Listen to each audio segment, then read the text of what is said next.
Obrigado.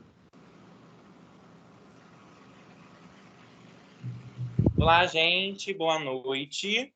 Para quem ainda não me conhece, eu sou o professor Alexandre, sou o coordenador do curso de Pedagogia do IAP Educacional, sou também diretor do IAP Educacional, e com muita alegria, né, que nós damos continuidade ao nosso terceiro dia de aula, aqui com a professora Roberta, falando sobre a alfabetização com crianças com necessidades especiais, né, um tema muito legal. Os alunos na aula pediram, né, esse conteúdo. Então, Rô, aqui tem nossos alunos de pedagogia, nossos alunos de pós-graduação em psicopedagogia com ênfase em neurociência, nossos alunos de pós-graduação em gestão integrada.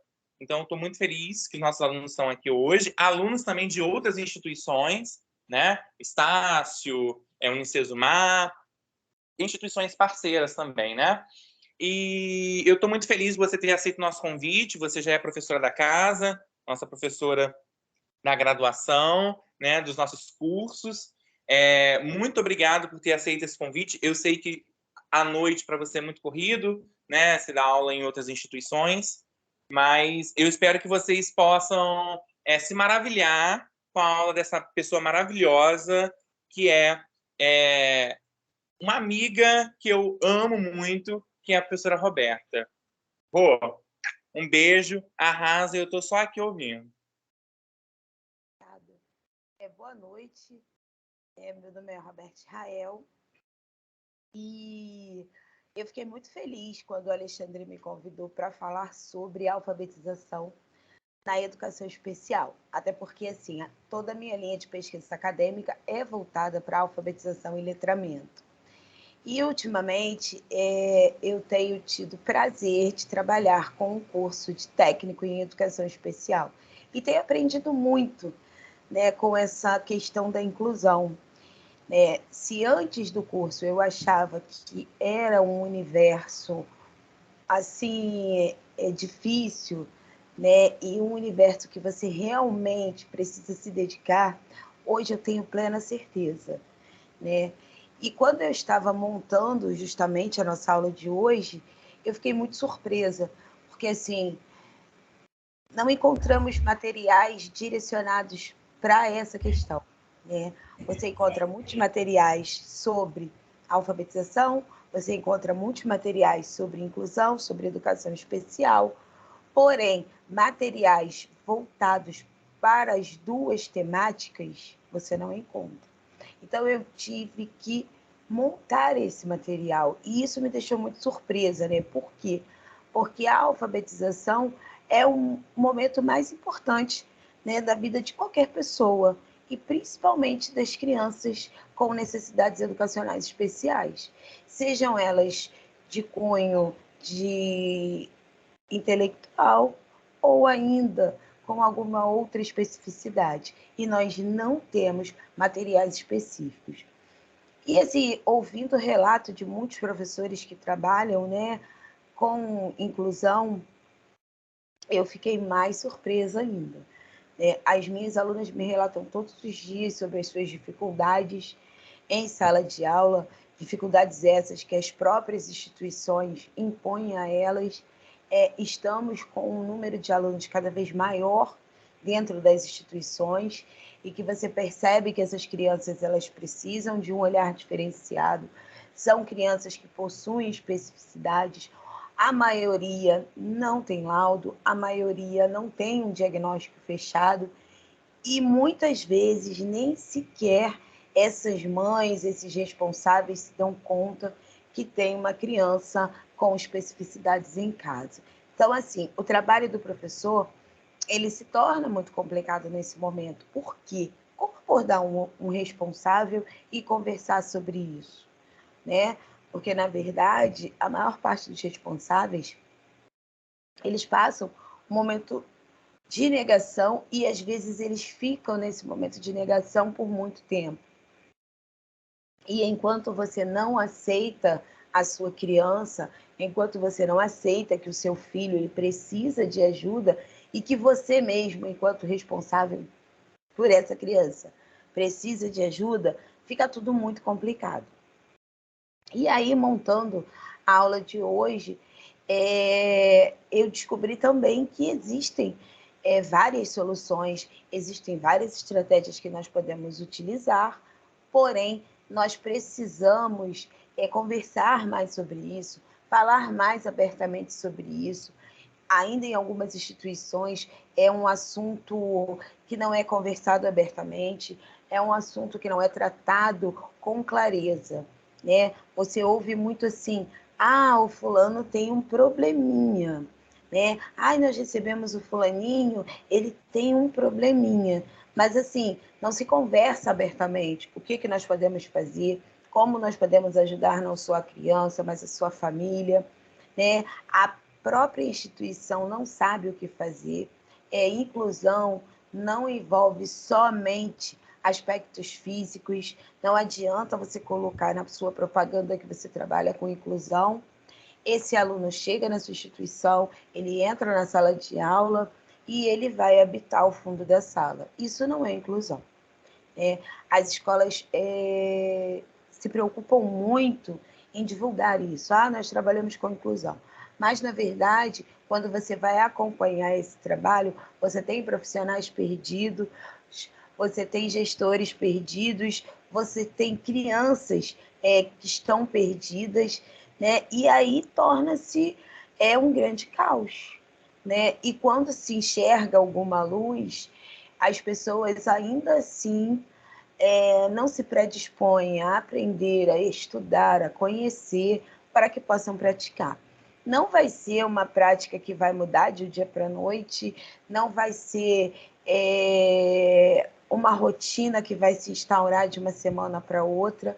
Receber um aluno de inclusão é realmente é um processo longo, é um processo trabalhoso, todavia é um processo de grande retorno, né? Você vê essa criança se desenvolver, você vê essa criança crescer, você vê essa criança amadurecer, é algo que não tem preço. Da mesma forma que as crianças típicas também precisam desse contato para que elas se tornem os indivíduos críticos que nós falamos tanto em sala de aula, que nós queremos tanto formar. Não existe uma formação crítica se nesse indivíduo não se consiga trabalhar aspectos como a empatia, como a solidariedade, como o carinho pelo próximo, como a amabilidade pelo próximo e a humanização. Né? Não existe um indivíduo crítico que não seja humanizado. E a inclusão é a mola mestra disso tudo. Né? E hoje, a nossa questão ela vai muito além do aluno com especificidades. Nós temos agora inúmeros alunos que, por uma série de fatores após a pandemia, eles precisam ser vistos como alunos de inclusão. Né? São crianças que chegam às escolas que tiveram sua realidade totalmente modificada e que a escola não consegue atender essas crianças.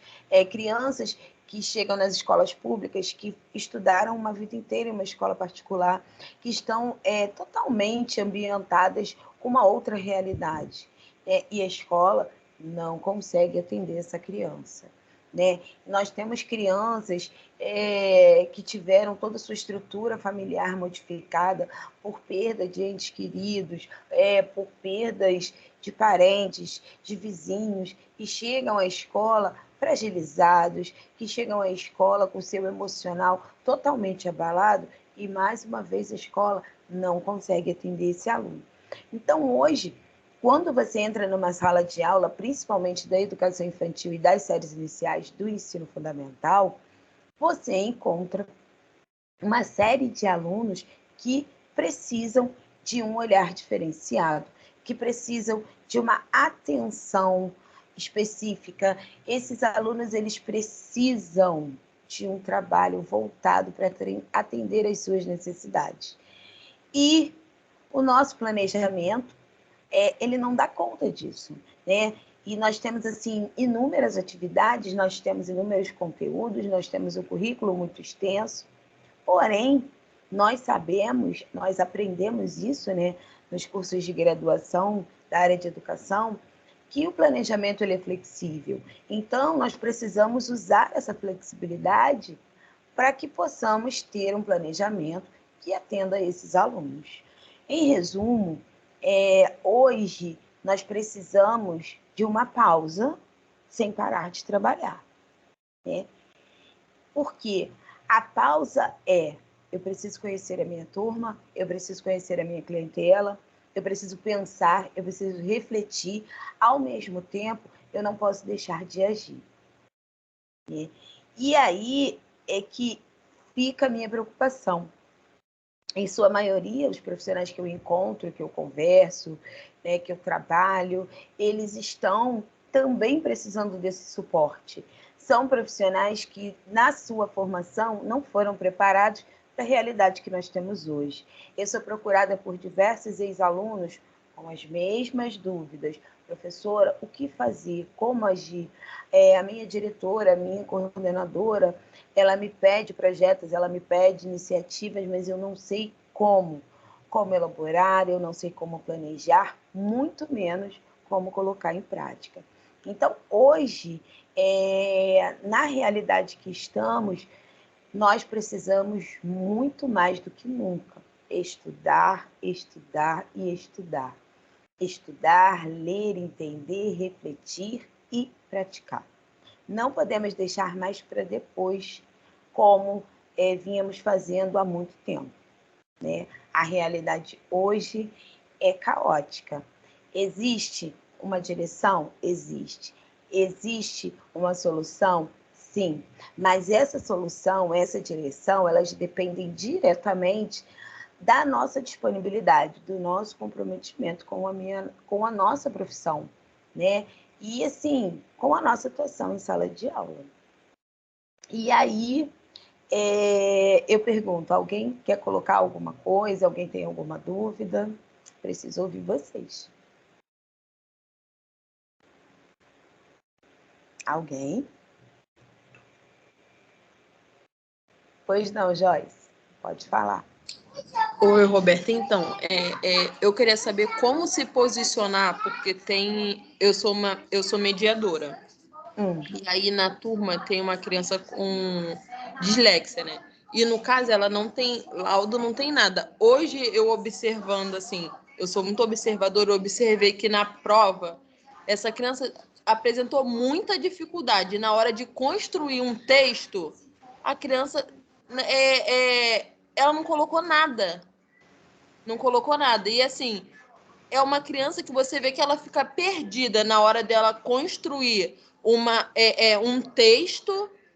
E assim, a gente fica de mãos atadas para ajudar, assim, eu no caso, né? Fico de mãos atadas para ajudar, por quê? Porque é uma criança que não tem laudo e aparentemente não tem uma pessoa ali que possa estar ajudando, assim, de fato, para que essa criança não tenha um atraso pedagógico. O que você aconselharia, assim, fazer?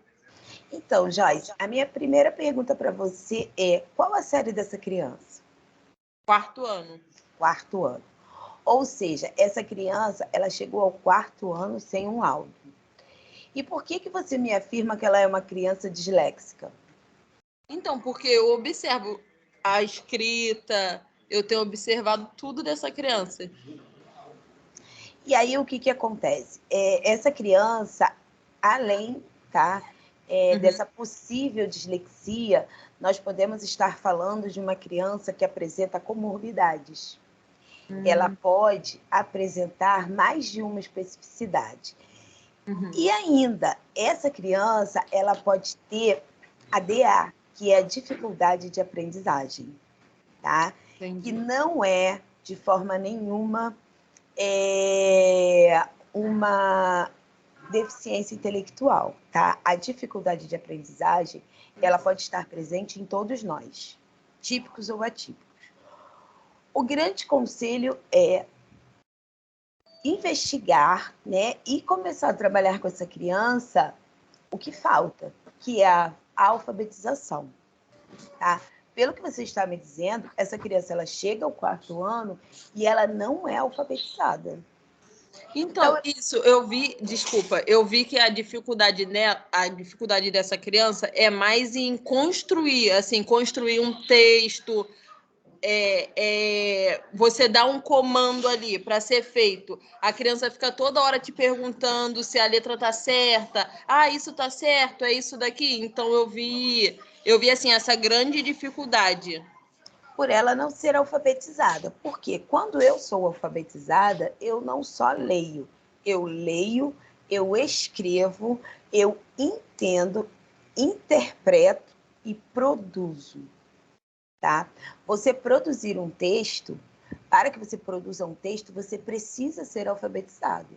Então, você vai ter que trabalhar com essa criança a base da alfabetização. Ela pode decodificar, né, os fonemas, tranquilo. Porém, o que acontece? Ela não consegue entender. Se ela não entende, se ela não compreende, ela não consegue interpretar. Automaticamente, ela não consegue produzir. E assim, Joyce, isso é mais comum do que você possa imaginar. Talvez ela nem tenha um grau tão elevado de dislexia, entendeu? Só que o que acontece? A forma de se trabalhar com ela agravou essa especificidade. Porque durante os slides que eu preparei para vocês, vocês vão observar que a nossa estratégia, que a nossa forma de apresentar os conteúdos, de trabalhar esses conteúdos, vai ser determinante para que esse aluno se desenvolva. Né? Por quê? Porque cada um de nós é um ser único.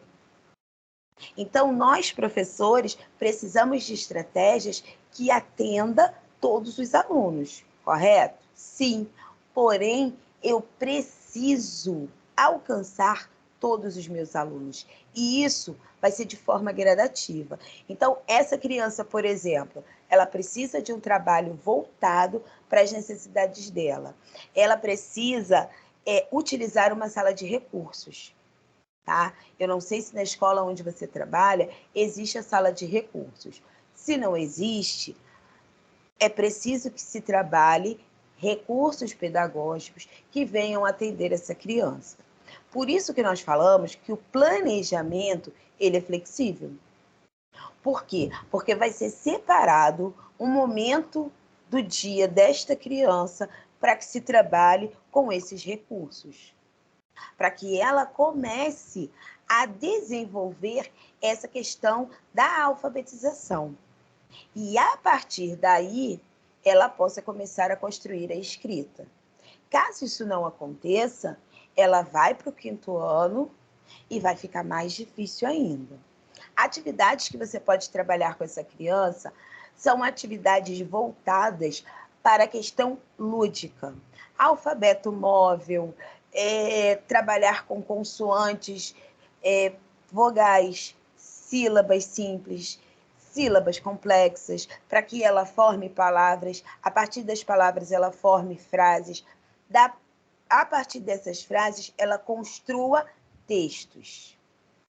Né? Então, você vai ter que ir bem devagar com ela. Mesmo que ela saiba decodificar as sílabas, né? Mesmo que ela saiba decodificar mensagens, ela não as compreende. Por isso, ela não consegue produzir. Então, nesse momento, é importante, foi o que eu falei inicialmente, existe uma pausa dentro da ação. Entendeu? Porque não adianta avançar com os conteúdos se ela não consegue construir um texto, o mais simples que ele seja. Porque sem a construção textual, nós não conseguimos nos desenvolver em nenhum dos componentes curriculares. Ficou claro, Joyce?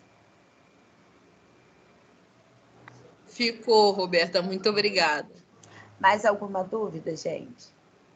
Falem, preciso ouvir vocês.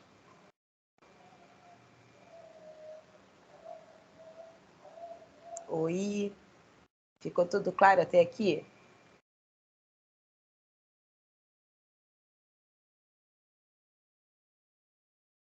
Foi?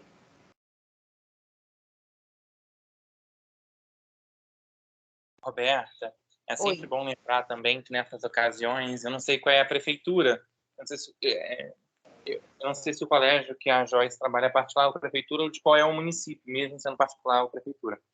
Tem municípios que a lei orgânica do município faz com que, se o professor, junto com a equipe técnica, ele tem uma desconfiança naquele aluno, que ele tem necessidade especial, ele tem NDA, né, dificuldade de aprendizagem, ou algo assim, ele mesmo pode encaminhar esse aluno para a sala de recursos. Tem municípios que não. Tem município que necessariamente você precisa ter laudo para levar esse aluno para a sala de recursos, quando tem sala de recursos, né? Exatamente. Então, você pontuou foi muito, muito top, muito importante mesmo. E, na verdade, assim, a minha realidade é escola particular. E, gente, eu fiquei pasma, mas nenhuma das escolas particulares no município onde eu trabalho tem sala de recurso. Eu trabalho no município de Mesquita. As escolas particulares, nenhuma delas possui sala de recursos. E aí fica a pergunta: todas elas se declaram escolas inclusivas. Que inclusão é essa?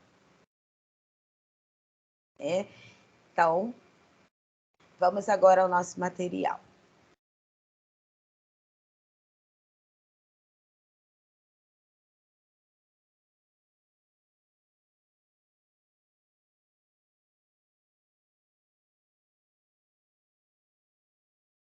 Boa noite, Roberta. Oi. Boa noite. Luana. Boa noite. Você falando sobre isso, né? Eu estava pensando, hoje as escolas particulares que têm esse suporte são as que são ditas as que são mesmo de inclusão. Tinha uma escola aqui em Campos que eu não sei se você chegou a conhecer, a Rita Chardelli, né? Ela é falecida. Eu tive aula com ela na FAFIC. Não sei se você conheceu a FAFIC, que é a Faculdade de Filosofia de Campos. E ela abriu, na época, a escola João e Maria, porque o filho dela era típico e ela não encontrou nenhuma escola onde pudesse atendê-lo. Então, foi onde essa professora, né, essa amada professora, abriu essa escola, João e Maria. E, assim, de todas as escolas, tenho 18 anos de experiência, né, na rede particular, e de todas as escolas que eu trabalhei, eu só tive a oportunidade de ver em 2 escolas essa sala de apoio com jogos pedagógicos, com aqueles blocos, com aquela... eu não sei o nome muito bem, que é de madeira base, e tem tipo uma molinha de ferro, e onde as crianças tinham que passar a pecinha por dentro. Então, foram... E sei lá, eu acho que já trabalhei umas 10 escolas, só 2, e tipo assim, de alto valor, tá?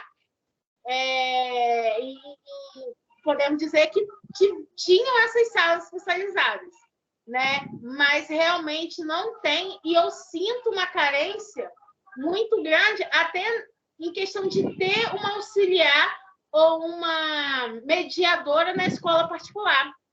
Por quê? As crianças atípicas estão aí, tanto na pública como na particular. O meu filho é atípico, ele tem TDAH, mas é uma criança assim, que, graças a Deus, se destaca. Né? Eu também não dou moleza, eu pego firme com ele, o Alexandre conhece.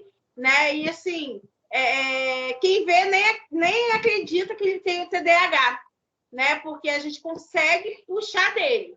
Mas eu vejo outras crianças que, assim, às vezes precisam e não tem uma auxiliar, não tem. E eu sei que para a escola também, Roberto, sai caro, porque como que mantém? Tinha lei, né, que os pais teriam que pagar por fora uma mediação, mas essa lei caiu, né, e é um grande porquê agora, porque as escolas não têm como, porque muitas escolas estão, assim, fecharam, né? Porque às vezes uma turma tinha 3 e precisava de uma mediadora para 3, e o valor da mensalidade daquela escola não era compatível em pagar uma professora mais uma mediadora.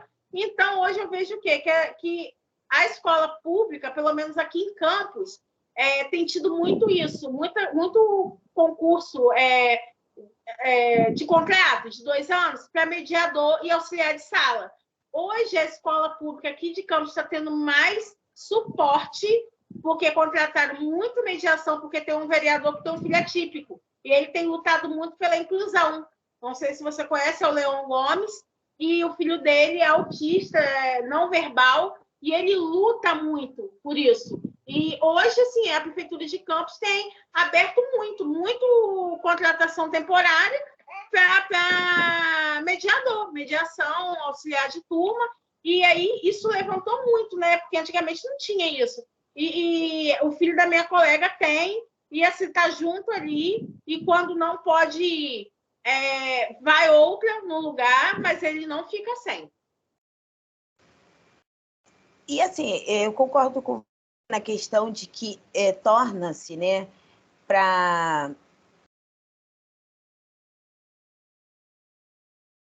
torna-se complicado para a escola particular. Porém, se você se compromete a trabalhar com a inclusão, você precisa dar conta disso, né? Eu vou falar da minha realidade, que é o município de Mesquita, aqui no Rio de Janeiro. Gente, as escolas, elas anunciam, então elas precisam dar conta. Porque o que acontece? Eu já trabalhei com aluno e a realidade é a seguinte, coloca-se o aluno dentro da escola e já que não tem uma mediadora, não se faz nenhum tipo de trabalho com esse aluno diferenciado. Apenas uma prova que, em tese, é adaptada, só que não é, e mais nada. Entendeu? Então, assim, esse aluno ele vai sendo promovido até que chega o momento que ele chega no 9º ano, ele sai dessa escola com um certificado, porém, na prática, ele não vai corresponder às expectativas que se espera em um ensino médio. E, assim, na rede pública, realmente, a contratação ela tem acontecido, só que é aquela velha história. O contrato ele tem um tempo determinado. E muitas vezes, quando o contrato desse profissional ele termina, ele não é renovado. E você falou tudo. Nós realmente precisamos nos colocar mais engajados mesmo para que isso se resolva. Entendeu? Por quê? Porque você vê o engajamento de pessoas que têm filhos atípicos, entendeu? Mas, assim, as pessoas que não conhecem essa realidade, elas não têm a noção, gente, de quão complicado é para essas crianças e para as suas famílias. E ainda, essas crianças, elas estão crescendo. Então, assim, quando você olha, a perspectiva que você tem é um tanto quanto preocupante. Olha só, a Mônica está falando para a gente que na escola dela só tem 2 mediadoras. Dependendo do número de alunos, é impossível atender. E essa é a realidade da maior parte das escolas. Você tem o profissional em número reduzido e esse profissional não dá conta da demanda. E a perspectiva, qual é? É que daqui a algum tempo nós vamos ter uma legião, uma geração, né, de jovens, de adultos e de idosos atípicos. E aí, como vai ser? Essa é a preocupação, entendeu? Então, assim, nós realmente precisamos... Na rede particular é a contratada da família, ou seja, você atende especificamente a um aluno, mas e os outros? Como são atendidos?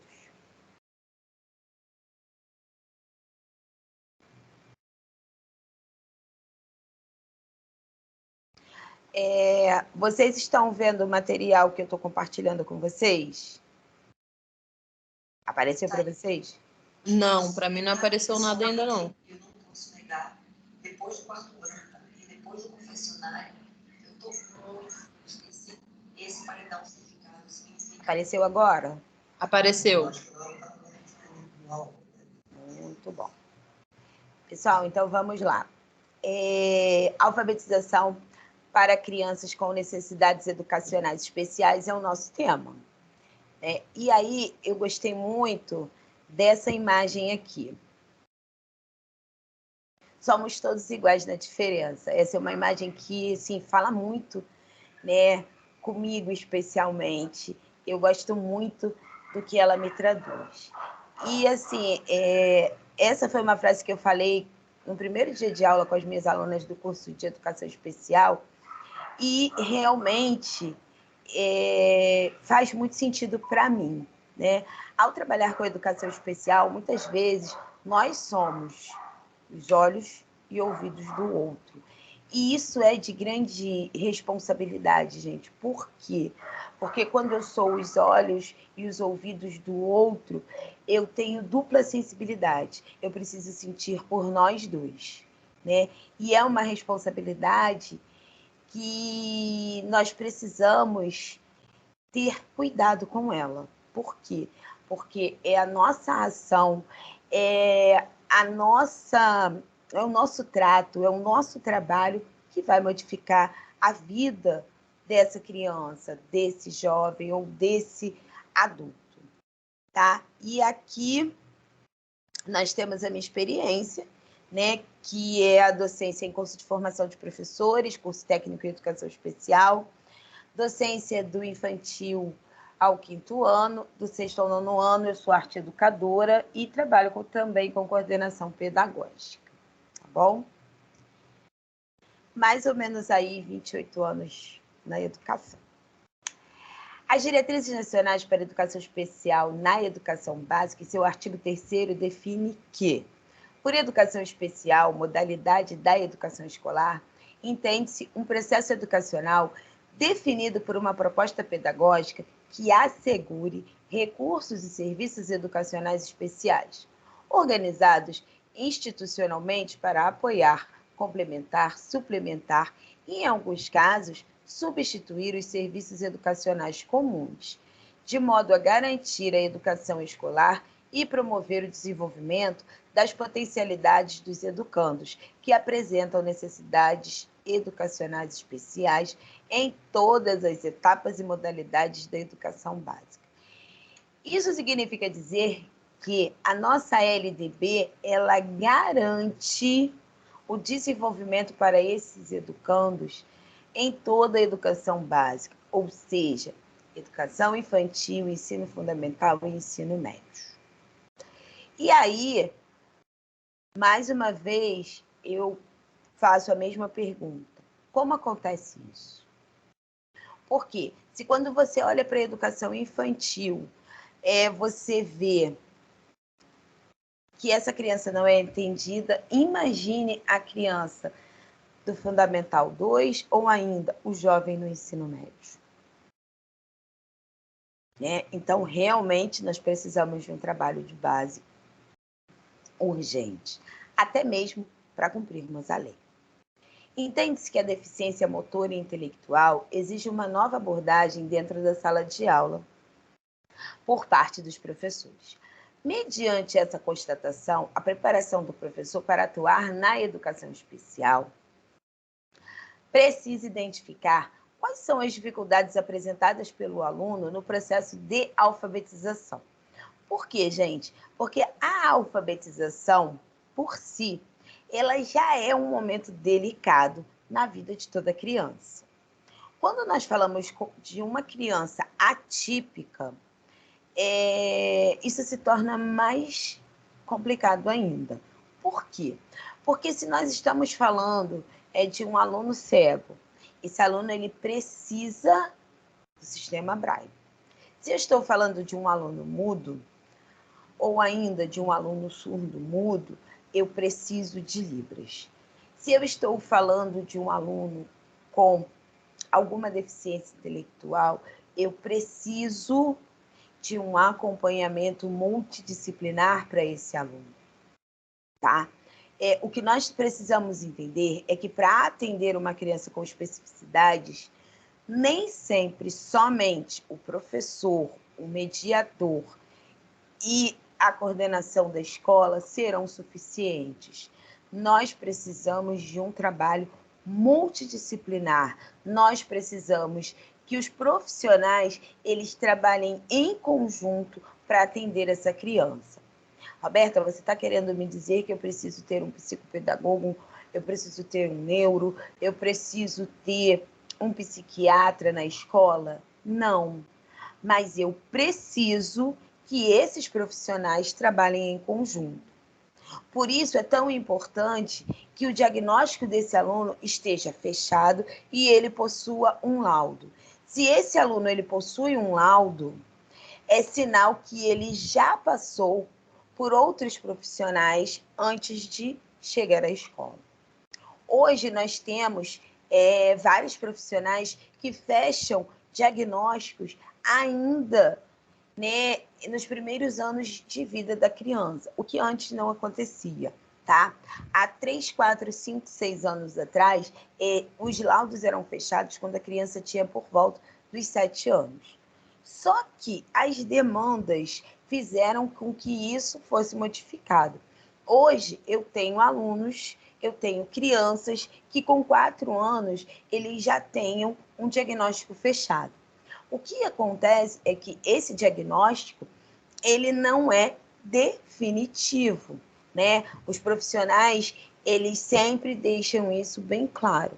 São diagnósticos que serão acompanhados para ver se aquela criança ela vai apresentar comorbidades, para ver se aquela criança ela vai apresentar algum desenvolvimento e que, de repente, ela venha apresentar melhora no seu quadro. Então, isso significa dizer que essas crianças elas precisam ser acompanhadas por uma equipe multidisciplinar, tá? E nós, professores, precisamos estar em contato com esses profissionais para que nós possamos, em sala de aula, trabalhar de forma correta com esses alunos. O psicopedagogo, ele é o profissional que vai atuar na dificuldade de aprendizagem. Então, um professor da alfabetização trabalhando em conjunto com o psicopedagogo, as chances dessa criança ser alfabetizada com sucesso são bem maiores. Por quê? Eu, em sala de aula, eu vou trabalhar a alfabetização. Esses conteúdos serão reforçados e serão trabalhados no consultório do psicopedagogo. Ao mesmo tempo, eu preciso que essa criança ela seja acompanhada pelo neuro, ela seja acompanhada pelo psicólogo, ela seja acompanhada muitas vezes pelo psiquiatra, para que juntos possamos ter um resultado positivo. Então, gente, vai além da ação da professora, da mediadora, vai além da ação que acontece dentro da escola. Hoje, a escola ela precisa se conscientizar que ela é uma instituição que precisa trabalhar em parceria com outras instituições, né? Durante muitos anos, a escola ela teve essa postura, né? Ela é uma instituição que, por si só, ela vai dar conta de todo o processo. Precisamos desconstruir isso. Somos uma instituição que precisamos trabalhar em parceria. Na atualidade, diante da garantia de direitos à educação especial, vem sendo compreendida como uma fase essencial na vida de pessoas com necessidades específicas, pois permite a esta não só aprender, mas também inclusão social. Eu preciso oportunizar a esse aluno a inclusão social. Por quê, gente? Porque o que nós vemos? Eu conheço várias crianças, né, atípicas e que essas crianças elas só começaram a socializar quando elas chegaram na escola. Os depoimentos que eu tenho são os seguintes: ah, não, mas na festinha da família eu não vou, porque aí ele tem um comportamento e aí fica todo mundo comentando, as pessoas me questionando, né? Então eu prefiro ficar com ele em casa. Ou seja, o primeiro momento de socialização dessa criança foi na escola. Então, olha só a responsabilidade dessa instituição, né? E assim, nós precisamos falar mesmo, conversar sobre essas questões para que a sociedade se conscientize que que uma criança com especificidades é uma criança. Ela pode até ter um comportamento diferenciado, mas nós precisamos começar a aprender a lidar com essa criança. O que é alfabetizar? Alfabetizar é propiciar condições para que o indivíduo, criança ou adulto, tenham acesso ao mundo da escrita, tornando-se capaz não só de ler e escrever, enquanto habilidade de decodificação e codificação do sistema de escrita. Lembra que eu falei para vocês no início da nossa conversa? Para que a criança seja alfabetizada, ela precisa ler, escrever, entender e produzir textos. Ela precisa ser um autor, né? Principalmente dentro dessa nova perspectiva de alfabetização, baseada nas habilidades da BNCC. Nós precisamos ter em sala de aula produtores de textos, autores, para que eles futuramente se tornem autores de suas próprias vidas. Sobretudo, capacitar o aluno a fazer uso real e adequado da escrita em todas as funções que ela tem em nossa sociedade, também como instrumento de luta pela conquista da cidadania. Viram que eu falei para vocês? Eu preciso dar instrumentos a esse aluno para que ele se torne um cidadão crítico. Seja ele um aluno típico, seja ele um aluno atípico. Eu preciso ter o mesmo objetivo para ambos os alunos. A criança atípica, ela vai ser um adolescente, ela vai ser um jovem, ela vai ser um idoso. Então, essa criança, né, desde sempre, ela precisa ter autonomia. E nada me dará mais autonomia do que a alfabetização. Eu costumo dizer que quando você é alfabetizado, é como se você abrisse os olhos e começasse a enxergar um novo mundo, né? E essa alfabetização, ela precisa acontecer assim para todos os alunos. Principalmente por quê? Porque esse processo, ele vai ajudar e muito no desenvolvimento dessa criança. O processo de alfabetização da pessoa especial não é uma tarefa fácil, uma vez que devido ao acometimento neuromotor, a construção do conhecimento ocorre de modo mais lento. E o mais importante, de modo diferente de indivíduo para indivíduo, por estes apresentarem necessidades diferentes. A alfabetização na educação especial é um processo complexo, que além de ter como parâmetro educacional o currículo pedagógico, porque esse, gente, ele não muda. O currículo pedagógico, ele é o mesmo para o aluno típico e para o aluno atípico, tá? Então, eu preciso pensar nisso. Esta deve permitir uma nova adequação do processo ensino-aprendizagem às necessidades do aluno, exigindo do professor conhecimento e dedicação. Quando nós falamos do currículo pedagógico, ele é pensado para um aluno, né? E que esse aluno, ele vai ter um desenvolvimento pleno, um desenvolvimento maravilhoso, ele vai ser uma criança que não vai ter nenhuma especificidade. O nosso currículo pedagógico, ele é construído desta maneira. Essa é a expectativa.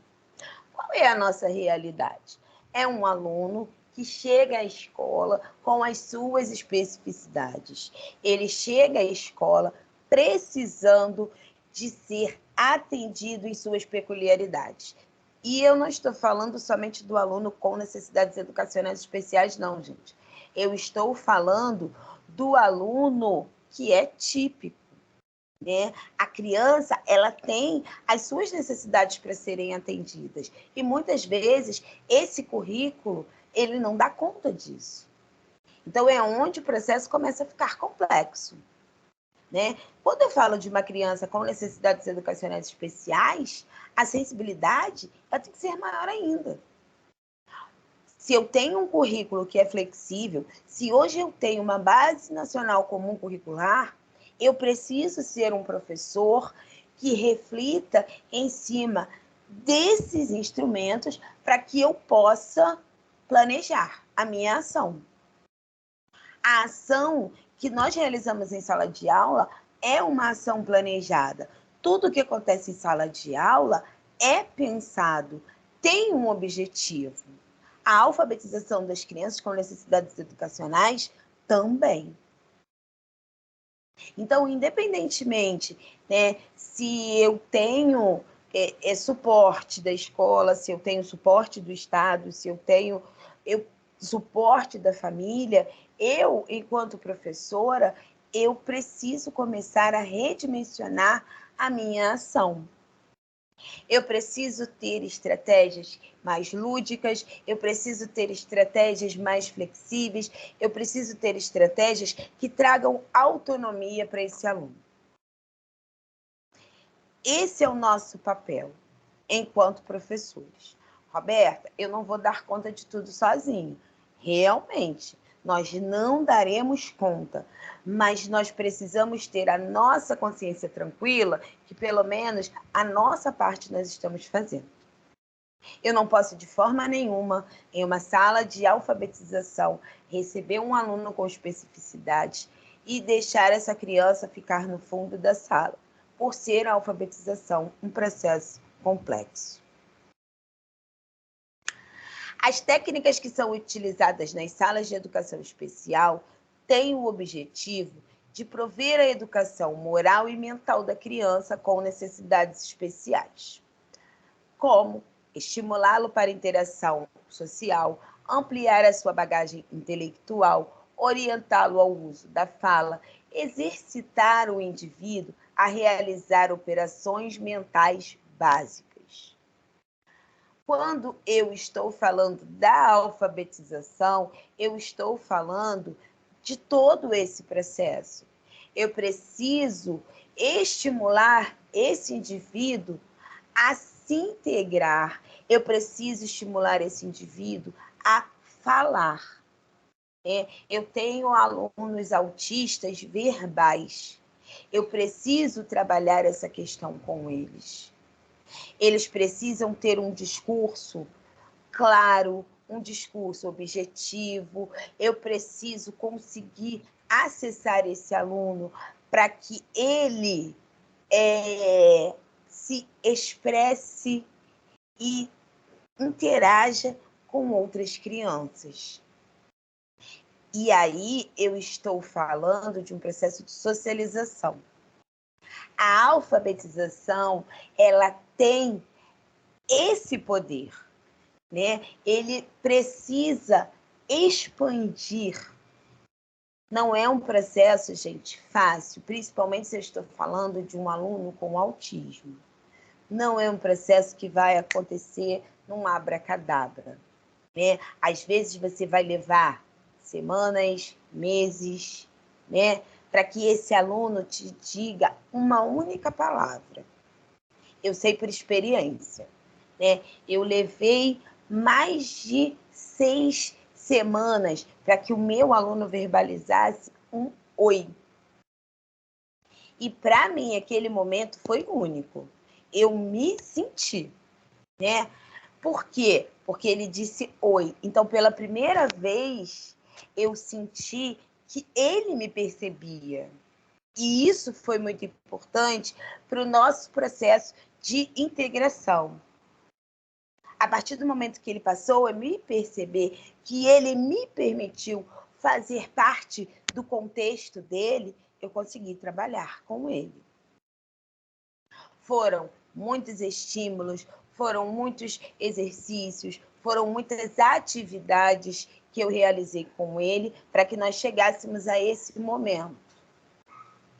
Não vou negar para vocês. Tinham aulas que eu falava assim, eu vou desistir, porque eu não vou conseguir.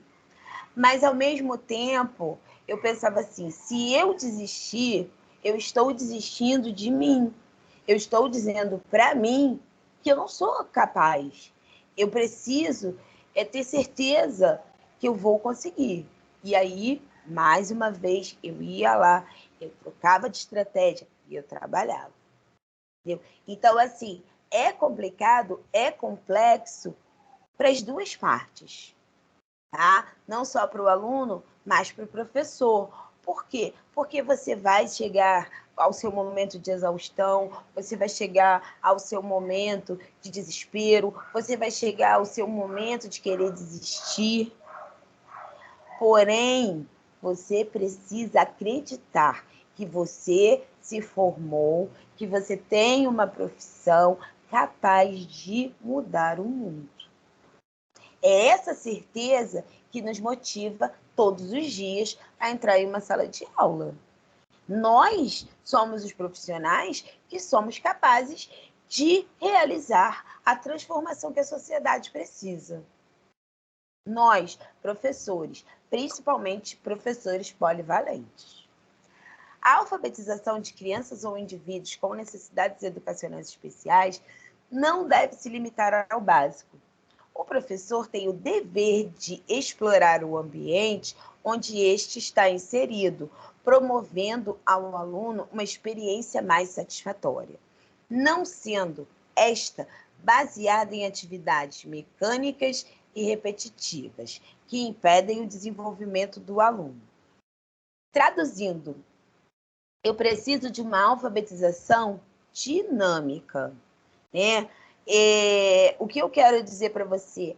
Você não vai ter as atividades repetitivas, você não vai ter os exercícios mecânicos. Não é isso. Eu terei esses exercícios, mas eu não posso fixar o meu processo de alfabetização somente nessas atividades. Eu preciso ampliar. Novamente, a palavra estratégias. O professor é um profissional estratégico. Nós trabalhamos com estratégias diferenciadas. Materiais. Eu preciso lançar mão de materiais diversos. Roberta, materiais pedagógicos têm um custo. São materiais relativamente caros. Todavia, eu tenho à minha disposição uma série de materiais que eu posso reaproveitar. Eu tenho materiais que eu posso construir. Eu tenho materiais que eu posso transformar, adaptar, né? Um exemplo de uma atividade feita com materiais construídos. É o que nós chamamos de correio das palavras, né? Você faz envelopes de papel colorido, envelopes com as letras do alfabeto em papéis coloridos. Por quê? A criança com especificidades, quanto mais colorido, mais interessante para elas, tá? E essa não é uma característica somente dos autistas, não, tá? Crianças com necessidades educacionais especiais, elas gostam de um mundo colorido. E aí eu faço esses envelopes com as letras e dentro de cada envelope eu coloco as palavras com as quais eu quero trabalhar. Como um correio, todos os dias nós teremos entregas. E a cada dia nós vamos escolher um envelope para ser entregue, tá? E aí, hoje é o envelope da letra C. O envelope da letra C é o envelope azul. Então, todos os alunos vão receber o envelope azul da letra C e dentro terão as palavras com as quais eu vou trabalhar. Eu posso formar frases com essas palavras, eu posso construir textos coletivos com essas palavras, eu posso fazer ditados com essas palavras, eu posso separar as sílabas dessas palavras. A dinâmica, a atividade vai ficar por conta do conteúdo que eu quero trabalhar. Tá? E aí, nesse momento, todos eles vão participar.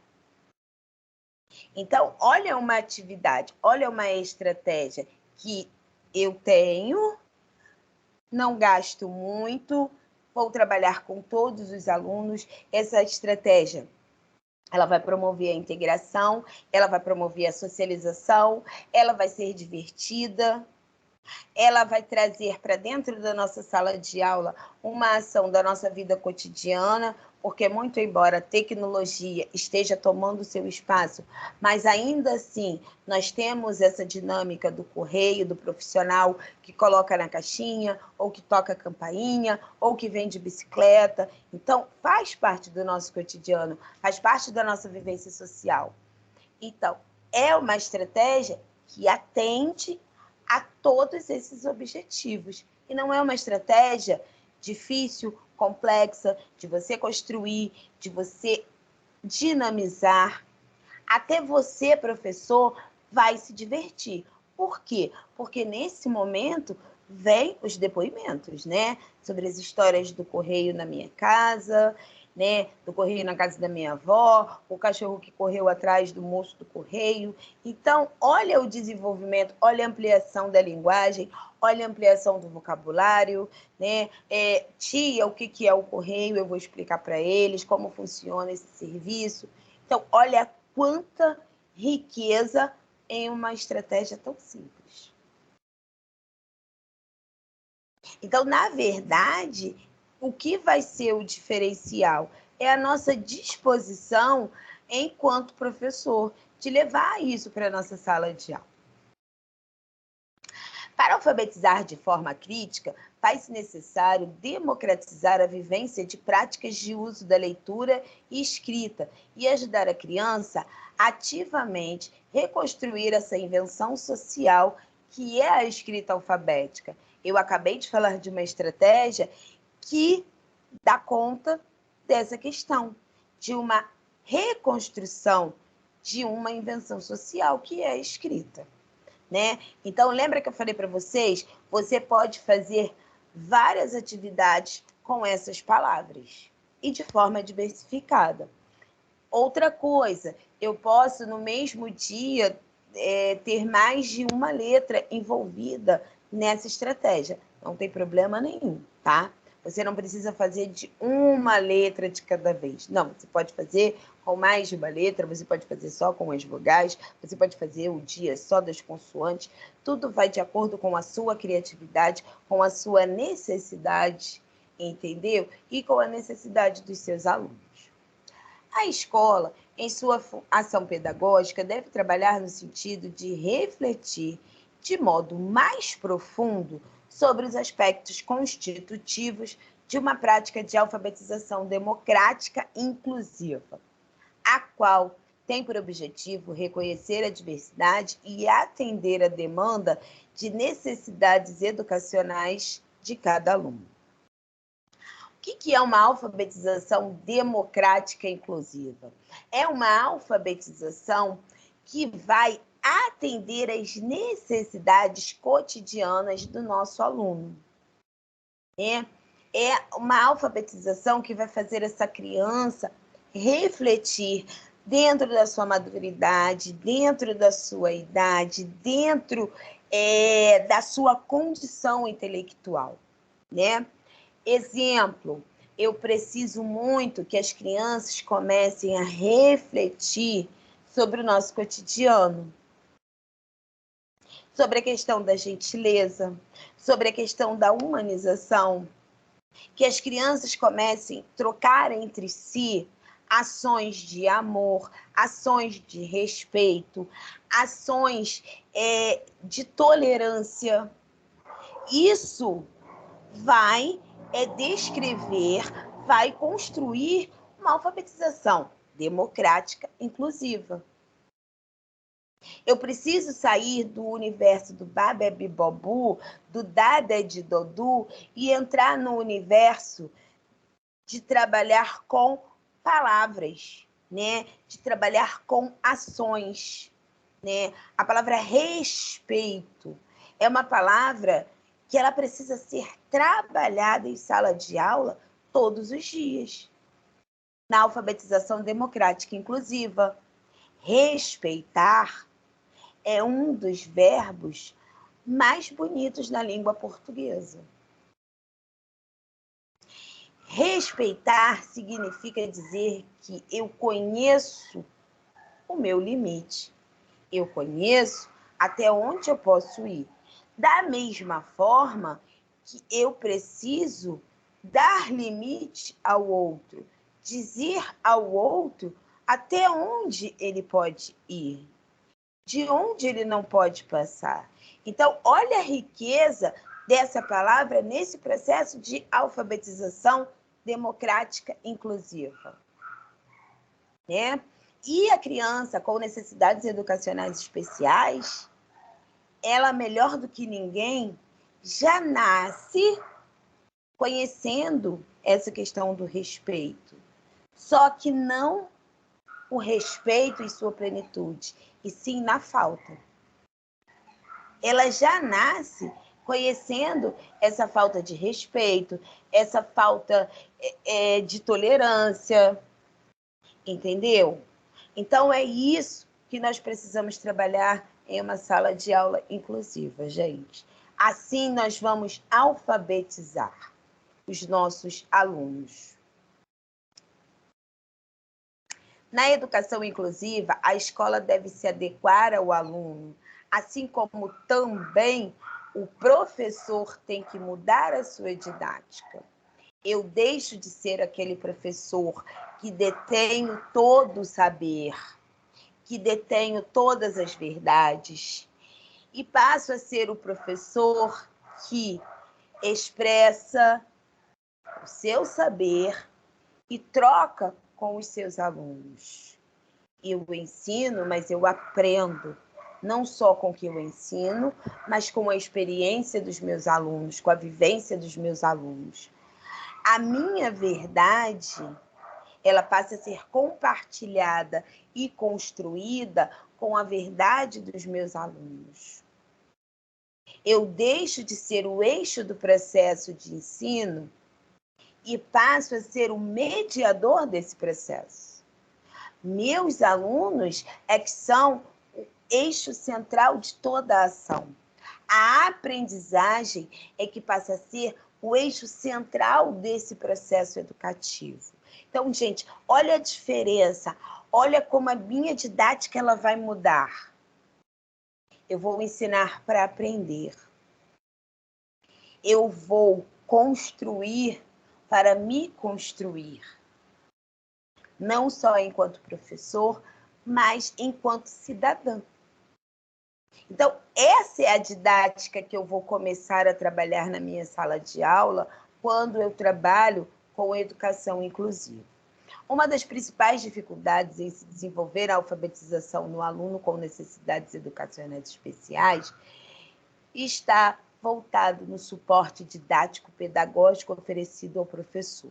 Lembra que no início da nossa conversa eu falei para vocês que nós não encontramos um material pronto voltado para essa questão da alfabetização de crianças com necessidades educacionais especiais? Então, significa dizer que o suporte didático-pedagógico que eu recebo, ele não é suficiente. Muitas vezes ele nem existe. Eu vou precisar construir. Então, olha que responsabilidade, né, que eu recebo. Mas é satisfatório. Eu vou construir o material que vai ensinar os meus alunos. Então, olha a questão. Lembram da questão da autoria que eu falei anteriormente? Nós, professores, também nos tornamos autores nesse processo, né? E futuramente, esse nosso processo, essa nossa construção vai embasar a prática de outros professores. Então, na realidade, olha o que eu falei para vocês, o nosso poder de transformar a nossa sociedade.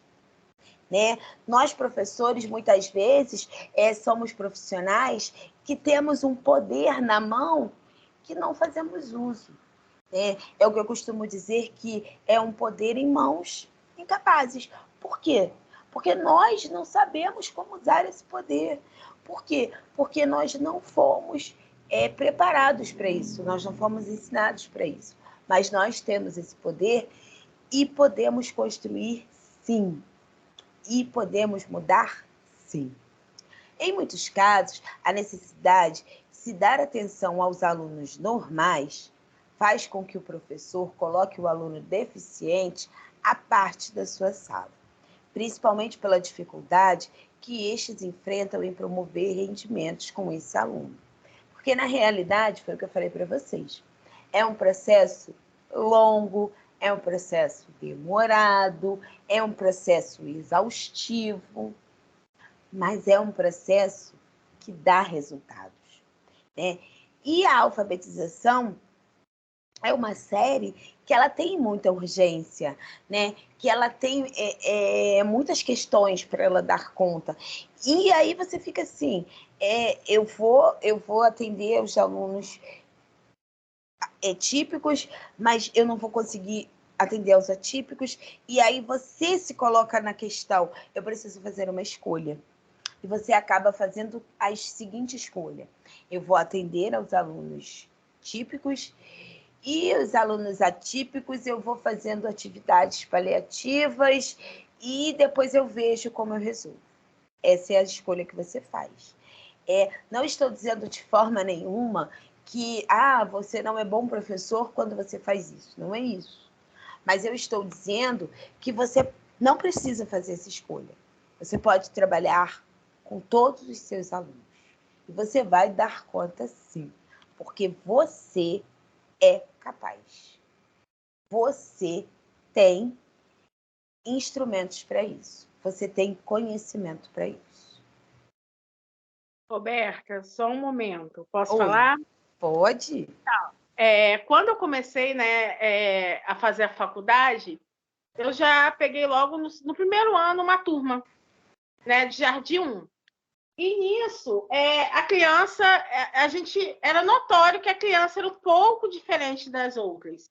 E como eu estava assim, com a mente fresca, e estava estudando, a educação inclusiva estava no auge, isso há 10 anos atrás, quando começou a estudar um pouco sobre o autismo, né? Eu lembro claramente que eu comecei a fazer alguns testes, não por ser, na época, psicopedagógico, nada disso, mas sim para poder chamar a diretora e falar, vamos ver, né? Porque o que eu vejo hoje, Roberta, as escolas não chamam os pais para conversar.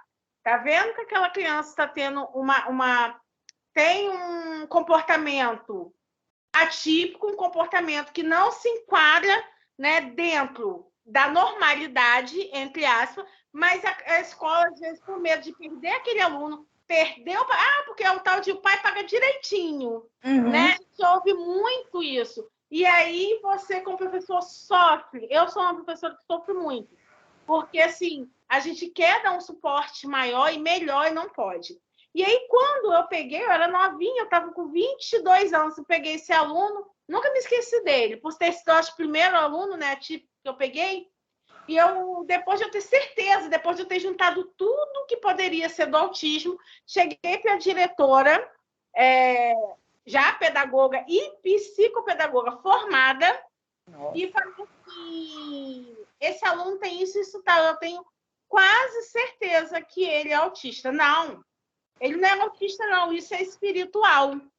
Ué? Aí eu falei assim, não é espiritual, isso é autismo.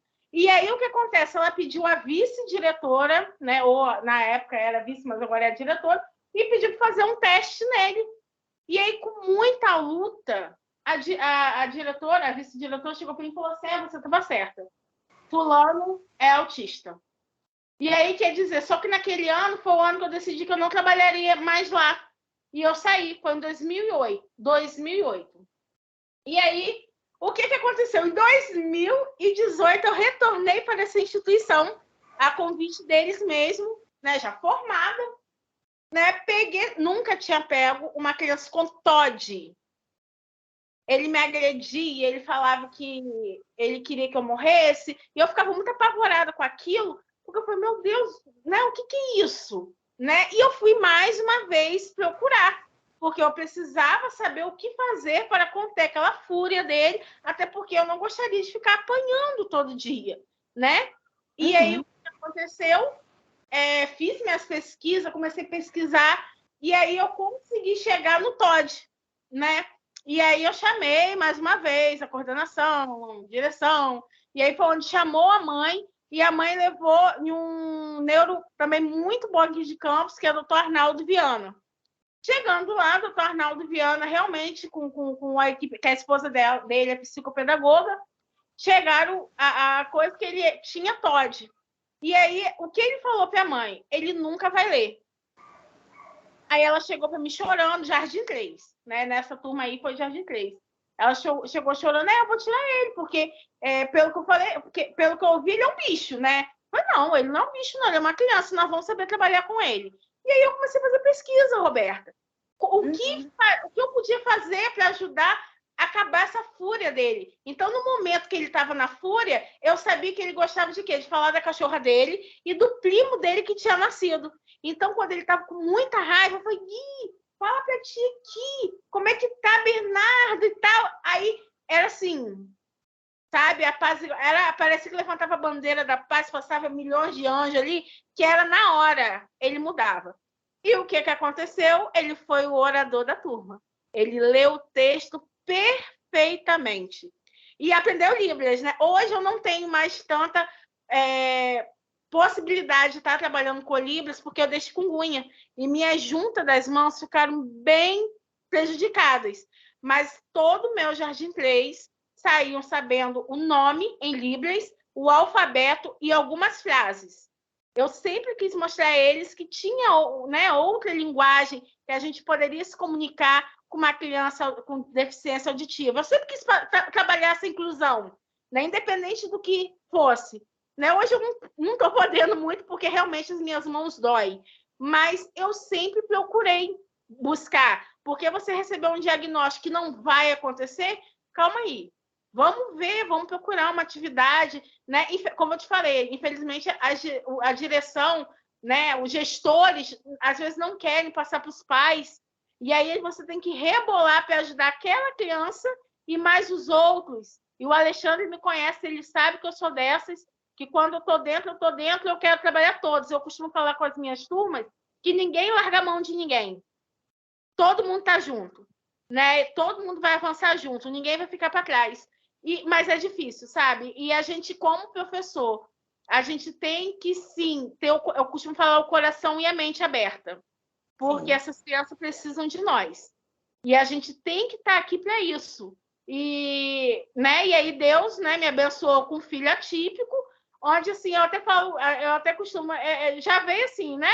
Eu sabendo de cor, né? Então, e hoje, assim, meu filho trabalha perfeitamente, porque tudo que eu faço pelas crianças e fiz, eu faço com meu filho. E meu filho não consegue, ele está no 4º ano, e até o ano passado, né, as notas não eram menos de 90, né? Mas por quê? Eu estou ali trabalhando com ele todos os dias. Né? Apesar de ele ter uma orientadora, eu também trabalho com ele. E a gente não deve desistir. Sim, e esse seu depoimento só reforça o que eu falei anteriormente. Na realidade, você acessou essa criança através da humanização, através do afetivo, né? Então, na verdade, entre vocês, a afetividade falou mais alto. Ele se afeiçoou a você. Mesmo em seus momentos de fúria, ele conseguia te perceber. Porque eu acho que esse é o nosso maior desafio. Fazer com que um aluno com especificidade nos perceba, né? Ele nos enxergue. Porque, na verdade, as pessoas falam muito, não, porque você tem que visualizar, você tem que perceber o aluno, mas o grande desafio é você ser percebido por esse aluno, entendeu? Porque muitas vezes ele não consegue perceber o profissional. Então, realmente, o não desistir é primordial para que a gente possa trabalhar com a inclusão. Esse tipo de exclusão é o mais comum nas salas de aula normais, onde o professor não é capaz de oferecer atenção, pois não apresentam preparo para fazer o processo de alfabetização. A aprendizagem da criança especial requer a associação de uma série de fatores, tais como influências sociais, culturais e genéticas, né? Por quê? Porque você precisa associar isso. Algumas vezes você vai ter que acessar essas questões para que você consiga trabalhar a alfabetização e o desenvolvimento desse aluno. Além dos aspectos afetivo-emocionais da própria aprendizagem, onde deve haver o aprimoramento ou adaptação de recursos educacionais e pedagógicos, como o planejamento das ações pedagógicas, que são essenciais para a educação especial. Gente, o planejamento, ele é flexível e eu preciso dispor dessa flexibilidade do planejamento, tá?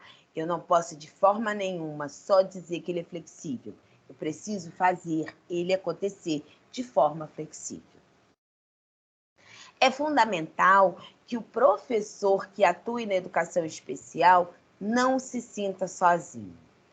Deve contar com o apoio de outros professores, mediadores, psicólogos, psicopedagogos, intérpretes e terapeutas. Outra coisa que é muito importante que nós professores saibamos, nós que trabalhamos com educação especial, precisamos fazer terapia. Nós precisamos de atendimento psicológico. Por quê, Roberta? Porque eu estou lidando diretamente com o sofrimento do outro, com a instabilidade do outro. Isso funciona como um gatilho para o meu sofrimento, para a minha instabilidade emocional, para a minha instabilidade psicológica. Então, eu preciso de acompanhamento pedagógico, eu preciso de acompanhamento psicológico, eu preciso de acompanhamento terapêutico. Eu não posso passar por esse processo sozinho. No processo de alfabetização especial, o aluno deve ser submetido a um currículo pedagógico flexível, com metodologias de ensino e recursos didáticos diferenciados e processos de avaliação adequados. Entretanto, não é o que se observa. Por quê, gente? Porque quando eu falo dessa questão de flexibilidade, eu vejo que o flexível torna-se uma ação dispersa. Se o aluno com especificidade ele precisa da massinha para desenvolver a coordenação motora, o que eu vejo? Não é o uso de uma massinha com objetivo, não é o uso de uma massinha com direção, não é o uso de uma massinha com acompanhamento. Eu pego o aluno, eu pego a massinha e coloco os dois no fundo da sala, no meu momento de tranquilidade. Então, é quando essa flexibilidade, ela não me ajuda. Durante muito tempo, a alfabetização foi entendida como mera sistematização do B mais A, BA, isto é, como a aquisição de um código fundado na relação entre fonemas e grafemas.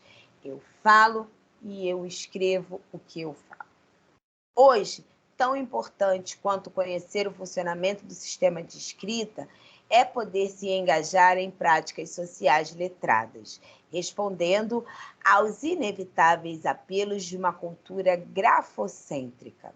Grafocêntrica é a sociedade que é centrada na escrita, e nós temos uma cultura grafocêntrica. Então, eu preciso me engajar nessas práticas. Eu não tenho como viver à margem disso. Tudo gira em torno da leitura e da escrita e do seu uso social. Então, eu preciso ter uma escola que trabalhe dentro dessa perspectiva. As atividades desenvolvidas dentro da sala de aula devem favorecer o desenvolvimento do aluno, onde cada instituição de ensino tem a liberdade de adaptar o currículo às suas necessidades. Ou seja, eu preciso adaptar o meu currículo às minhas necessidades, de forma que o meu currículo atenda a minha clientela. As atividades desenvolvidas dentro da sala de aula devem favorecer o desenvolvimento do aluno, onde cada instituição de ensino tem essa liberdade de adaptar o currículo às suas necessidades, às necessidades dos seus alunos especiais. Nessa perspectiva, assume-se que o ponto de partida e de chegada do processo de alfabetização escolar é o texto. Ou seja, eu saio de um texto e chego a um texto. Trecho falado ou escrito, caracterizado pela unidade de sentido que se estabelece numa determinada situação discursiva, impulsionando o indivíduo a atuar em sua sociedade de maneira consciente. Mesmo sendo esse indivíduo uma pessoa com necessidades educacionais especiais. É o que eu falei para vocês desde o início da nossa conversa. Eu tenho que enxergar esse indivíduo como um ser em desenvolvimento. A criança com especificidade vai ser o adolescente com especificidade, vai ser o jovem com especificidade, o adulto e o idoso. Então, eu preciso preparar essa criança para essa trajetória, para essa caminhada. Eu não posso, de forma nenhuma, aceitar esses diagnósticos negativistas. Ele não vai aprender a ler, ele não vai escrever, ele não vai... Não posso aceitar esse determinismo. Ele pode não ler plenamente, ele pode não escrever plenamente, ele pode não se comunicar plenamente, mas ele, dentro da sua maturidade, da sua especificidade, ele vai ter o melhor atendimento e ele vai se desenvolver o máximo possível. Isso é uma perspectiva de vida, isso é uma perspectiva de uma formação com interação social, e isso é trabalhar para que esse indivíduo tenha uma vivência digna. E todo mundo tem o direito de ter uma vida digna, de ter uma vivência com dignidade. Então, nós precisamos trabalhar em prol dessa ação. A criança com necessidades especiais não é incapaz de aprender. Entretanto, deve-se criar uma condição de aprendizagem favorável para que isto ocorra. A alfabetização nesse público requer atividades específicas que utilizem várias ferramentas da comunicação e mesmo tecnológicas que podem apoiar a escrita e a leitura e, consecutivamente, o aumento do vocabulário do aluno com deficiência. Bons instrumentos de aprendizagem, sobretudo nessa fase de alfabetização, são as várias situações de jogos e brincadeiras, em especial aquelas que ajudam os alunos a refletirem sobre o sistema da escrita, fazendo contrapontos ao lúdico. Pessoal, o lúdico é o meu grande aliado. Muito mais que conhecer a fundo cada uma das possíveis deficiências dos alunos, o professor precisa desenvolver a capacidade de analisar os domínios de conhecimentos desses estudantes e as necessidades específicas demandadas no processo de aprendizagem. Assim, ele pode elaborar atividades, adaptar ou criar materiais e formas de avaliação. De pouco ajuda ser especialista em síndrome de Down ou no espectro autista, se o educador não compreender como gerar experiências interessantes para a classe como um todo.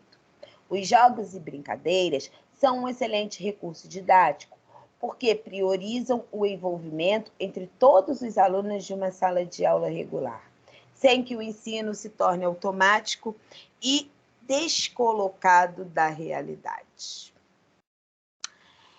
Entre os jogos que as escolas brasileiras estão usando está a roleta silábica, que permite impulsionar a alfabetização e o aprendizado de todos por meio de uma atividade que usa as sílabas como matéria-prima.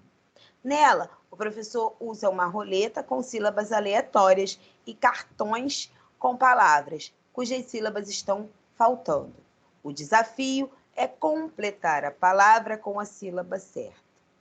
Ou seja, eu tenho que rodar a roleta e, como toda roleta, ter a sorte de cair a sílaba certa. Senão, eu passo para o próximo jogador. O painel de adivinhação é uma placa de MDF com botões, desenvolvido para tornar a contação de história mais lúdica e divertida. Ou seja, eu vou apertando os botões à medida que eu vou contando a história. E as vozes diferenciadas que eu vou fazendo, e as entonações e os gestos dos personagens, e vou contando a minha história com a minha placa de adivinhação.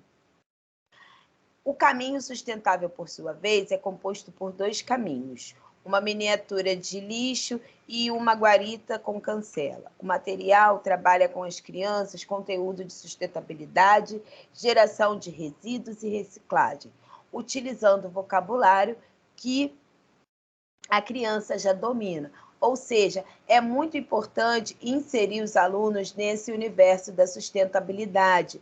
Nós precisamos pensar não só no planeta que eu vou deixar para os meus jovens, mas também nos jovens que eu vou deixar para o planeta. É possível ainda usar a lousa interativa, uma caixa sonora de MDF com botões que reproduzem sons de animais, associada a uma lousa. O material estimula a alfabetização e impulsiona conteúdos curriculares de ciências. Para usar esse recurso, eu já preciso de um pouco mais de tecnologia, preciso dispor de recursos financeiros e a escola precisa estar em comunhão comigo. A lousa segue a mesma lógica da cartola mágica, que desenvolve o protagonismo por meio da oralidade. A cartola mágica já é mais acessível, tá, gente? Eu faço uma cartola e de dentro da cartola vão saindo os bichinhos e eu vou fazendo e ensinando os barulhos, ou seja, as vozes dos animais. O teatrinho de fantoches, nosso velho e querido teatro de fantoches, que completa a atividade com trabalho colaborativo. A atividade também amplia o vocabulário das crianças e rompe a barreira da timidez. Por quê? Eu não converso com a minha professora, mas vou conversar com o fantoche. Eu não me comunico visualmente com a minha professora, mas vou me comunicar com o fantoche. Tá? Então, quando o fantoche entra em ação, eu, Roberta, não existo para eles. Vai existir o leleco, a bilica, os fantoches. E sempre procurem dar nomes engraçados a esses fantoches, né? Bilica, leleco, teteco, né? Eu tive um fantoche que era o Tiquinho. Por quê? Porque ele era pequenininho, então era o Tiquinho de gente. Porque esses apelidos engraçados, eles costumam guardar e acompanham eles ao longo de todo o processo, né? E aí, sempre aquela questão, quem tá com saudade da Bilica? E, a Bilica vai vir visitar vocês. É muito importante, gente, essa imaginação, né? Essa afetividade com personagens, né? Por quê? Porque isso ativa o imaginário e a criatividade do aluno. Dentre as principais dificuldades enfrentadas pelos professores na alfabetização de crianças com necessidades especiais, evidencia-se a adequação do conteúdo pedagógico às necessidades do aluno. O trabalho solitário, o desenvolvimento de novas abordagens de aprendizagem, com o uso de recursos específicos, estrutura da escola, conhecimento específico sobre educação especial. Por quê, gente? Porque geralmente a nossa sala de aula, né, nós temos o hábito dela funcionar como a nossa casa. Nós vivemos ali dentro, muitas vezes isolados, e esquecemos que os nossos vizinhos podem ser os nossos parceiros, né? Antigamente existia a prática, né? Me empresta uma caneca de açúcar, me empresta um pouquinho de farinha. Hoje todo mundo usa adoçante, né? Então, assim, o açúcar já saiu de moda. E não existe mais, né, essa questão da afetividade entre os vizinhos. O mesmo acontece nas escolas. Eu entro para a minha sala e a minha colega de sala, muitas vezes eu dou bom dia, boa tarde, mas nós não trocamos experiências, nós não trocamos vivências, né? Até por ter um dia a dia corrido, isso é muito comum. Nós precisamos desconstruir isso. Nós precisamos criar o hábito de conversar com a nossa colega da série anterior, né, da série subsequente. Nós precisamos trocar ideias com os profissionais que trabalham na mesma instituição. Nós precisamos participar de chats, precisamos participar de grupos de WhatsApp para trocarmos experiências, falarmos não só das nossas vitórias, mas das nossas derrotas também, né, gente? Sempre a gente ouve o seguinte ditado: mas a derrota ninguém conta, né? O povo só conta a vitória. Na educação, é através das derrotas que nós conseguimos os grandes feitos. Então, nós precisamos compartilhar as nossas derrotas, né, com os nossos colegas, conhecer as derrotas deles, para conseguirmos os grandes feitos, que é o quê? Que é ultrapassar as barreiras, é criar um ambiente mais propício para a inclusão. Este campo requer mais debate à medida que se observa o ingresso expressivo de alunos com necessidades especiais frequentando o ensino regular, devendo uma holística, ou seja, devendo uma procura, né, de entender os fenômenos e acontecimentos de uma forma geral. Nós precisamos, gente, entender. Nós precisamos entender para vivenciar esse processo. Ser criado tanto sobre as necessidades educacionais desse aluno, como os processos educacionais que vêm sendo desenvolvidos pelos professores. Temos muita coisa sendo trabalhada, sendo desenvolvida, muita experiência rica para ser compartilhada. Basta nos colocarmos à disposição para entender, para conhecer, né?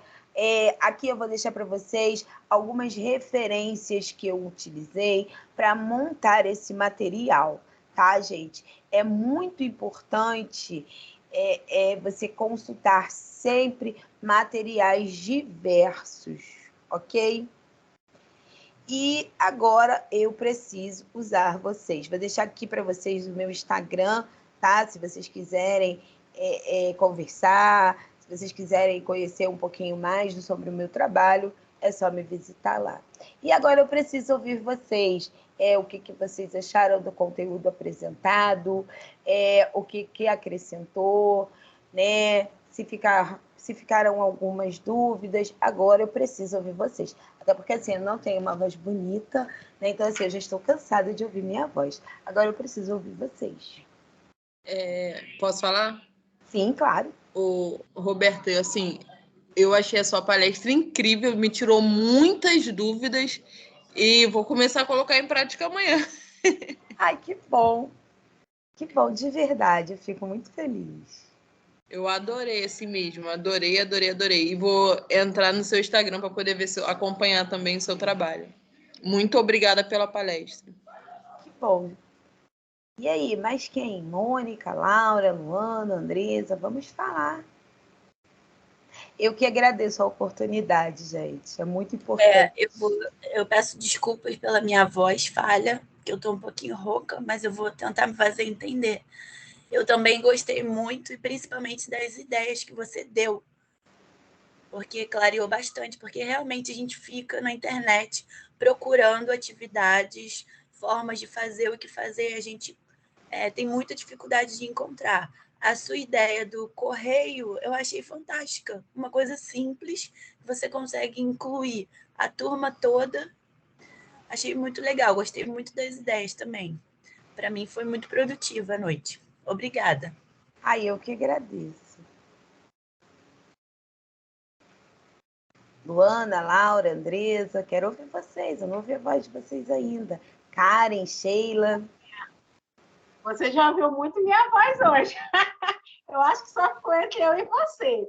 Mas, sim, foi uma aula muito, muito proveitosa, uma aula que me trouxe muitas coisas à mente, muitas lembranças, né, do meu começo de carreira. E é muito bom, né, a gente recordar alguma coisa, às vezes até resgatar alguma coisa que a gente tem esquecido. Não é que a gente esqueceu, mas a questão de que a vida está tão louca, depois dessa pandemia, eu acho que a gente está tendo que trabalhar tanta coisa que a gente não precisava mais, que hoje nós temos que trabalhar não só a parte pedagógica, como de educação mesmo, sabe? O que seria a parte dos pais? A gente tem que estar mostrando, né? Higiene, sabe? Coisas que não precisava mais, né? A gente tinha a parte didática, sim, mas as crianças já sabiam dessa parte. Organização, meu Deus. Nessa época da pandemia, eu dei um tempo, porque eu precisava atender o meu filho. A minha prioridade sempre será o meu filho. Então, no ano de 2020, eu comecei, aí ficamos na online, e 2021 teve esse horário online de 4 horas, foi mais extenso. Então, eu não trabalhei porque eu queria ficar com meu filho, que eu tinha que vigiar. E quando eu voltei ano passado, eu fiquei tão apavorada, mas tão apavorada. Eu peguei uma turma de primeiro ano, que eu fui a terceira professora. E essa turminha do primeiro ano não sabia escrever uma palavra dado, mas para mim o mais agravante era tudo no chão. Máscara no chão, lancheira no chão, mochila no chão. Olha, cada dia uma mãe reclamando que era um lápis novo. As crianças não tinham mais noção de organização. E eu sempre fui muito organizada com essa parte. Eu não gosto da minha mesa bagunçada. Eu trabalho por passo para manter minha sala, tanto minha sala como a minha mesa organizada. Então, eu percebi que eu teria começado do começo. Né? Primeiro, a organização, porque se você não é organizado, você não consegue fazer nada. Né? Ontem um professor falou isso dele, que a gente precisa trabalhar muito com papel. E é verdade, nós temos que mostrar às crianças que a gente tem que ser organizado. E para a gente organizar, a gente tem que manter tudo limpo, tudo direitinho, saber onde estão as coisas. Meu amor, máscara não é no chão, meu amor. Né? A gente ainda estava naquela coisa. Então, quando eu entrei no segundo bimestre, no primeiro dia do segundo bimestre, nós chegamos no final do segundo bimestre com outra turma, uma turma lendo, uma turma organizada. Alexandre está aqui, não sei se ele está, mas ele pode confirmar. Uma turma que eu poderia sair da sala e quando voltava eles estavam sentados me aguardando. Né? Muitas vezes o Alexandre falava assim, como que você conseguiu isso? Aí eu falei assim, eles têm que aprender. Né? Eu não sei, eles seriam meus esse ano, mas eu voltei para o Jardim Grace. Né? Então, tem sido assim, bem desafiador, acredito, para todos nós. Né? Mas foi muito proveitoso. Adorei, vou entrar no seu Instagram e pode ter certeza que você ganhou uma fã. Que bom. E assim, viajando aí, né, no seu depoimento, uma coisa que assim, me chama muita atenção, né? Nós precisamos trabalhar o bom dia, o boa tarde, dá licença. Acabou, gente. Durante a pandemia, colocaram isso em algum lugar que as crianças não conseguem achar. Né? E aí você falou tudo. Nós precisamos trabalhar o básico. A mesma coisa, dá licença. Não, eles passam, acham que a mochila faz parte do corpo, e aí você tem que trabalhar com eles. Não, você precisa pedir licença, né? Não é sai do meu lugar, é pede licença. Então, assim, essa questão é bem complicada, né? E, assim, porque às vezes, quando você acha que você está trabalhando com o filho, você descobre que você precisa trabalhar com os responsáveis, né? E aí, realmente, você falou tudo, é muito complicado. E quando tem uma sala com inclusão, eu sinto muito isso com as minhas turmas de 6º ano. Antes, se você tinha um aluno de inclusão, as outras crianças, elas ficavam tanto quanto espantadas. Hoje, não. Hoje, se você não tomar cuidado, se você não for um professor atento, o aluno de inclusão, ele vira divertimento da turma. E eu acho isso muito sério, né? Por quê? Porque você vê que é essa mensagem que as crianças trazem de casa. Não há um respeito, né? Não há uma solidariedade. Não. Ele se torna diversão. Ele é o engraçado pelo jeito de falar, pelo jeito de andar, pelo jeito de se comportar. E assim, a tecnologia, nesse momento, ela não trabalha a nosso favor, porque hoje eles realmente fazem vídeos, eles fazem figurinhas, memes, e isso é muito complicado, né? E quando você pensa em crianças do 6º ano, né? Que são aí as crianças que estão na faixa etária dos 11, 12 anos, né? Eu tenho alguns alunos com 10 anos, e aí você fala assim, mas assim, eu quando eu tinha 10, 11 anos, né? Eu nem pensava, né, em fazer isso. Mas por quê? Porque fazemos parte de uma geração que era humanizada. E, infelizmente, hoje, a humanização, ela precisa ser trabalhada na escola, né? E quando você para ler a BNCC, o que você descobre? Né? Que deixaram toda uma questão de formação de hábitos e atitudes e toda uma educação por conta da escola. Né? Então, assim, quando eu li a BNCC, isso me deixou muito preocupada. Eu vejo que existe um documento que vem legitimar a incompetência da família de educar o seu filho, né? Porque se a escola tem esse papel, se eu, professora, preciso ensinar o aluno a dar bom dia, dar boa tarde, pedir licença, isso me preocupa muito, né? Como a Luana falou, o aluno ele já trazia esses conceitos do autocuidado, da boa educação, da higiene, ele já trazia isso de casa. E hoje a escola ela precisa ser assistencialista, né? Essa tendência assistencialista, ela fazia parte da escola do século XIX. E aí, qual é a minha surpresa? A escola do século XXI, ela volta a ser assistencialista. E será que o meu profissional do século XXI, ele está preparado para isso? Não, ele não está preparado, né? E muitas vezes ele não aceita. O profissional mais jovem, o profissional que acabou de se formar, ele não aceita essa condição dessa escola assistencialista. Por isso, essa fala da Luana, ela vem traduzir mesmo que a realidade. Você chega numa turma onde você já é o 4º, 5º professor. Por quê? Porque os professores anteriores, eles abandonam a turma. Eles não aguentam, então eles largam a turma, né? Eu faço parte de uma geração de professores que você só deixava a turma no final do ano, né? Muitas vezes, nossa, eu não quero trabalhar com essa turma, eu não quero trabalhar nessa instituição, mas eu vou levar a turma até o final do ano, né? Por quê? Porque era o nosso compromisso, nós assumíamos a regência dessa turma e levávamos até o final do ano, a não ser por motivos muito fortes que nos fazia abandonar o processo no meio do caminho. Mas, do contrário, não. Eu vou até o final do ano. E hoje, gente, isso não acontece. O profissional, ele começa hoje, daqui a 2 semanas, ele abandona o barco.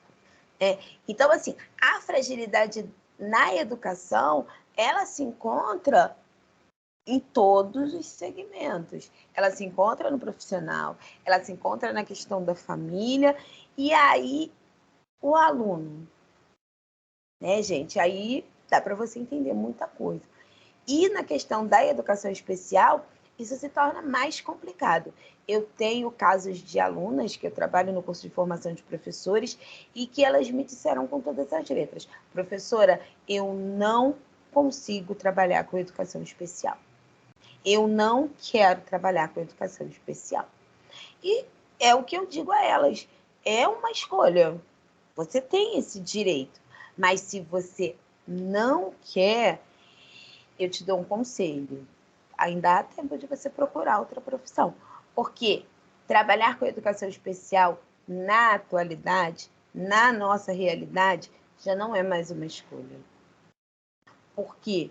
Porque os alunos, a cada ano que passam, aumentam de número, né? Às vezes você vê uma criança e você olha para aquela criança e, assim, ela tem todas as características visíveis, né? E às vezes você olha para aquela outra criança que ela não tem visivelmente, mas quando você começa a trabalhar, quando você começa a fazer o diagnóstico da turma, você descobre que é mais um aluno de inclusão, que é mais um aluno com necessidades educacionais especiais. Então, eu costumo dizer que hoje a educação especial não é mais uma escolha. Ela faz parte da nossa realidade cotidiana em sala de aula. E que na educação infantil, nas séries iniciais, ainda é mais fácil de você trabalhar do que Fundamental 2. Porque no Fundamental 2 são vários professores.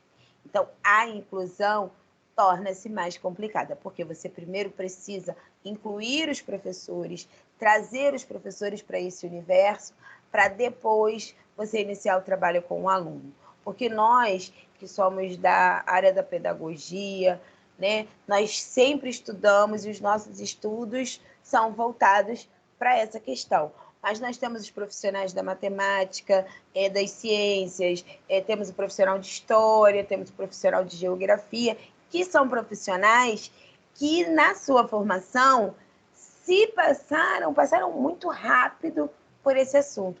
Então, são profissionais que precisam ser incluídos também. Então, muitas vezes, nós que temos a pedagogia, ainda precisamos fazer esse trabalho com os nossos colegas. E aí, tudo fica mais complicado. E aí, meninas? Alexandre, quero ouvir vocês. Quem mais? Quem mais?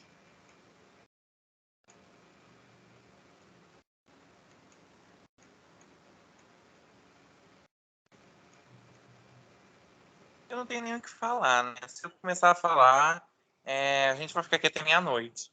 Mas, sim, maravilhoso. Eu ouvi a sua aula, foi muito esclarecedora. Me fez lembrar, né, da primeira turma que eu peguei com crianças com necessidades especiais.